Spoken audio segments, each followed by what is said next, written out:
एक दुकानदार अपने सामान का 2/3 भाग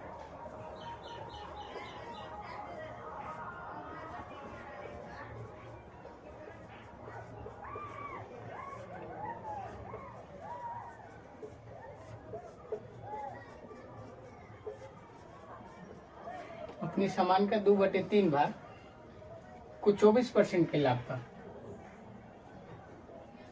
को 24% के सामान का 2/3 भाग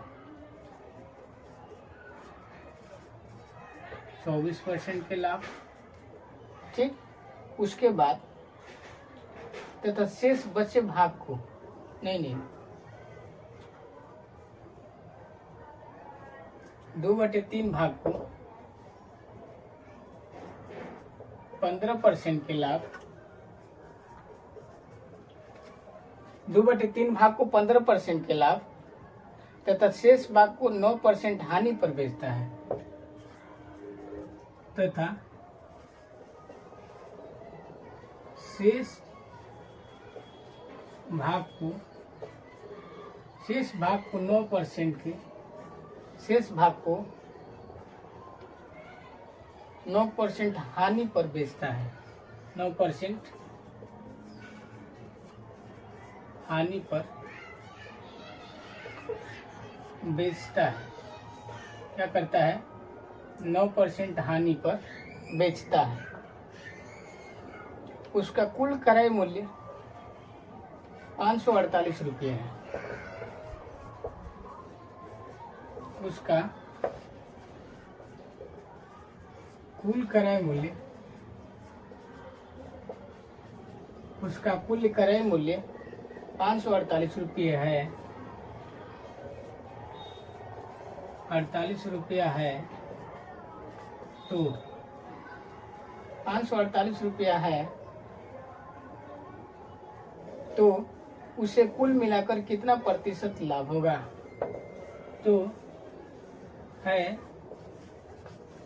तो उसे कुल मिलाकर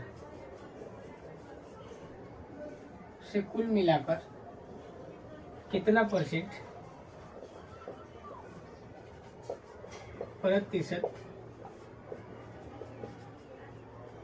लाभ होगा?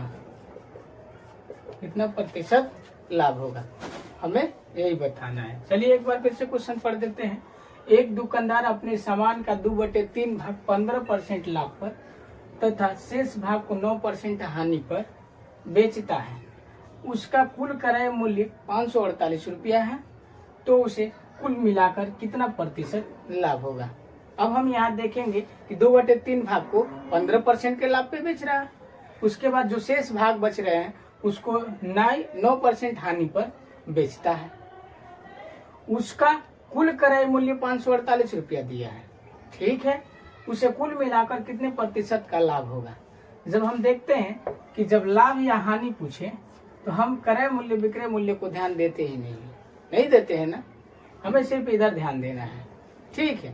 तो चलिए 2/3 भाग को कितने परसेंट लाभ पर बेचता है? तो सर 15 लिख दिए। लाभ पर बेचता है तो इसके आगे हम प्लस कर दिए, ठीक। शेष भाग को 9% हानि पर, चलो ठीक है, हानि पर माइनस रख दिए तो 2/3 का शेष भाग क्या हो जाएगा सर? तो 2/3 का शेष भाग हो जाएगा, इधर करेंगे तो 3 - 2/3 यानी 1/3 कितना हो जाएगा? 1/3। तो 1/3 को 9% हानि पर बेचता है। अब हमें बताना है कि कितना लाभ या हानि प्रतिशत हुआ है।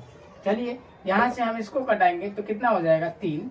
यहाँ से हम इसको कटाएंगे तो कितना हो जाएगा? 5। अब इसका इसके साथ गुणा करेंगे तो कितना मिलेगा? 10।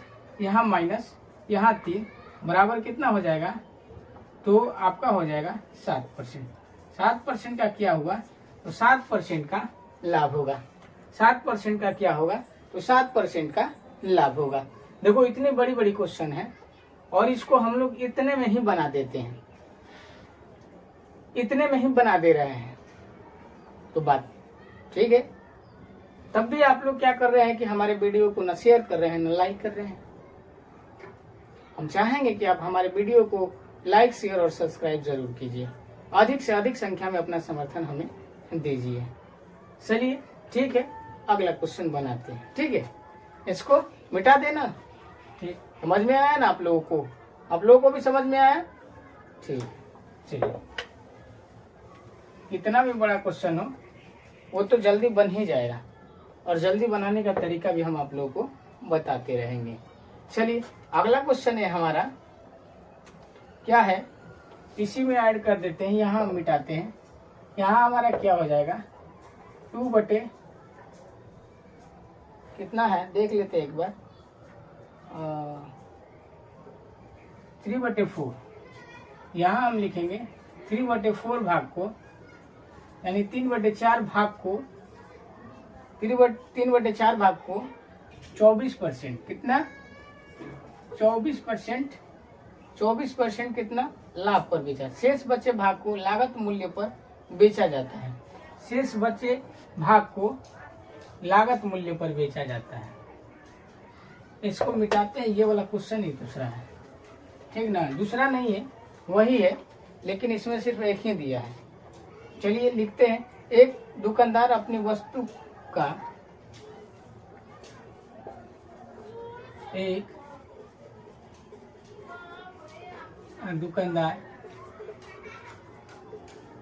अपनी वस्तु का 3 बटे 4 भाग 24% लाभ पर, 24% लाभ पर, ठीक है, 24% लाभ पर, तथा शेष बचे भाग को लागत मूल्य पर, तथा शेष बचे भाग को लागत मूल्य पर बेचता है।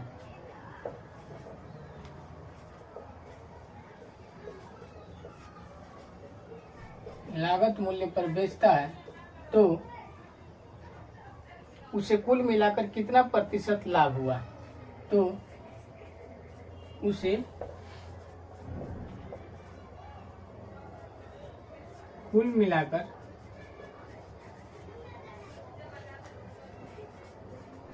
कितना प्रतिशत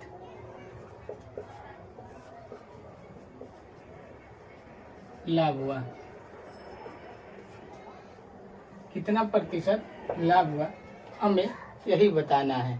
ठीक है, क्या लिखा है? एक दुकानदार अपनी वस्तु का 3 बटे 4 भाग 24% के लाभ पर तथा शेष बचे भाग को लागत मूल्य पर बेच देता है, तो उसे कुल कितना मिला? उसे कुल मिलाकर कितना प्रतिशत लाभ हुआ? चलिए देखते हैं। दुकानदार बेच रहा है वस्तु को कितने को? तो 3 बटे 4 भाग को कितने पे बेच रहा है?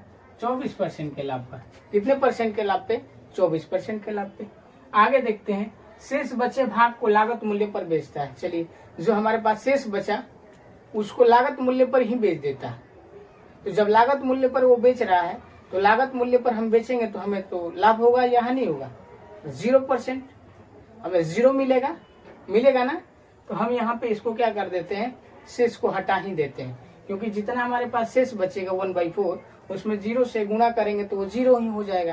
तो यहाँ सिर्फ इतना ही करना है, यहीं से हमारा आंसर आ जाएगा। इसको हम कटा देते हैं। कितने बार में कटेगा? 6 बार में। कितना परसेंट का लाभ हुआ सर? तो कितना परसेंट का लाभ हुआ? तो 18% का लाभ हुआ। कितना परसेंट का लाभ हुआ? 18% का लाभ हुआ। ये वाला क्वेश्चन आपको समझ में आया होगा। ठीक है, कुछ नहीं करना है। लागत मूल्य पर बेच रहा है तो हम शेष को हटा देंगे, क्योंकि अपने आप वो शून्य हो जाएगा।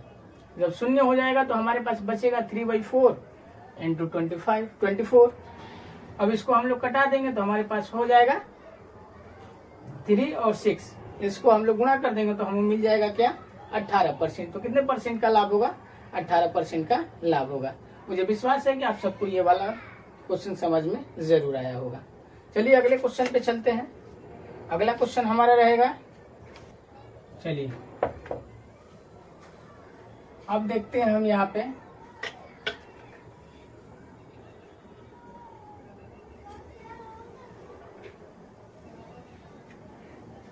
चलिए, एक दुकानदार अपने सामान का 2/3 भाग 2/3 भाग को 15% लाभ पर 2/3 भाग 15% के लाभ पर 15% के लाभ पर तथा शेष बचे भाग को कितने तथा शेष बचे भाग को कितने प्रतिशत लाभ या हानि पर बेचता है, कितने प्रतिशत लाभ या हानि पर बेचता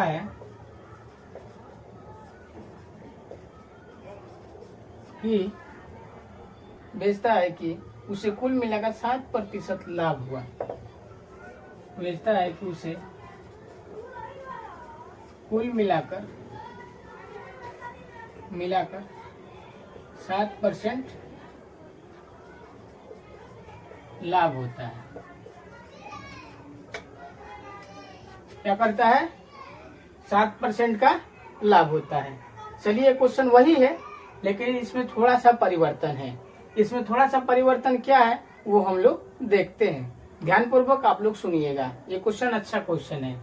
एक दुकानदार अपनी वस्तु का 2/3 भाग 15% के लाभ पर बेचा। इस प्रकार से सारे क्वेश्चन में हमने देखा, ठीक है। लेकिन तथा शेष बचे भाग को कितने प्रतिशत लाभ या हानि पर बेचता है। अब यहाँ पूछ दिया, यहाँ देता था कि शेष